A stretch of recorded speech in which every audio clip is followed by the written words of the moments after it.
ఇంతకు మించి ఎలా ఎంటర్టైన్ చేయాలో మాకు తెలియడం లేదు. మా తాతల నాటి వస్తువులన్నీ ఇక్కడ తెచ్చిపెట్టాం. ఇంతకు మించిన ఎంటర్టైన్మెంట్ ఇంకా కావాలా?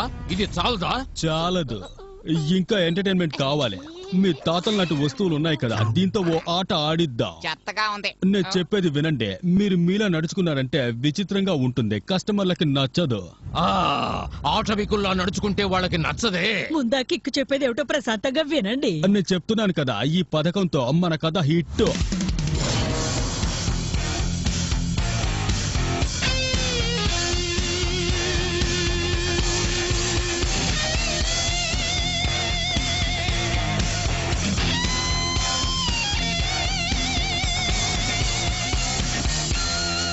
ఈ రోజు చాలా అద్భుతమైన రోజు, అందుకే మీ హోటల్ కి ఒక పేరు పెడుతున్నాను. అది చరిత్రలో నిలబడిపోతుంది. దాని పేరు బ్యాటిల్ స్నాక్స్.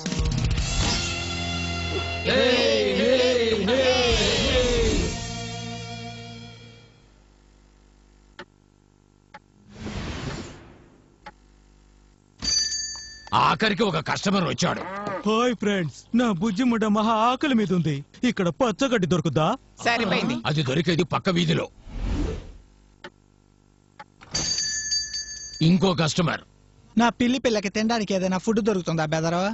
వీడక్కడ అది ఈ పక్క వీధిలో. ఇదేనా బ్యాంకు? అలాగే బయటికి పో.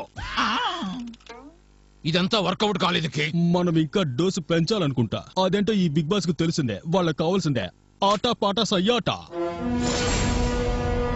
ఒకానొక కాలంలో మగధ రాజ్యపు యువరాణి కోసం ఒక మగధీరుడు ఒక దళపతికి మధ్య వైరం, యుద్ధ భేరీని మోగించారు. సూపర్ సూపర్, ఆరంభమే అదిరిపోయింది.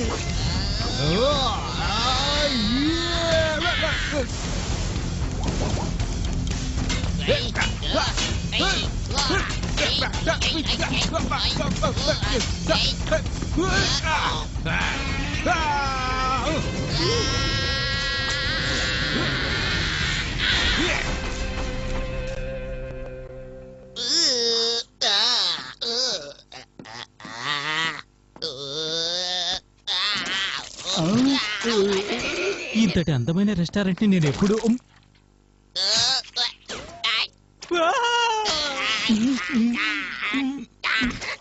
కడుపునంటే తినండి.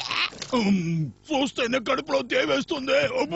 మాకేమీ అర్థం కావడలేదు. నువ్వు చెప్పిన చిట్కాలన్నీ పాటించామే. మనం ఊరికి వెళ్ళిపోవాల్సిందే. ఫుడ్ కోసం కష్టపడాల్సిన గడ్డు రోజులు వచ్చేసాయన్నమాట.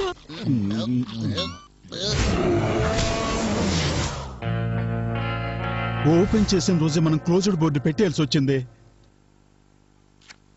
ఇదిగో నన్ను మర్చిపోకు మిత్రమా. నిన్ను మిస్ అవుతున్నాను గంతర్. అందరూ నన్ను క్షమించండి. నేను ఈ పని చేయలేకపోయాను. చెయ్యలేకపోయావా? నీ నోట్లోంచి అలాంటి మాట ఎలా వచ్చింది? కిక్ బటోస్కి రిస్క్ అంటే ఇష్టం కదా. అది కూడా నిజమే. నేను కిక్ బటోస్కి కేది ఆశ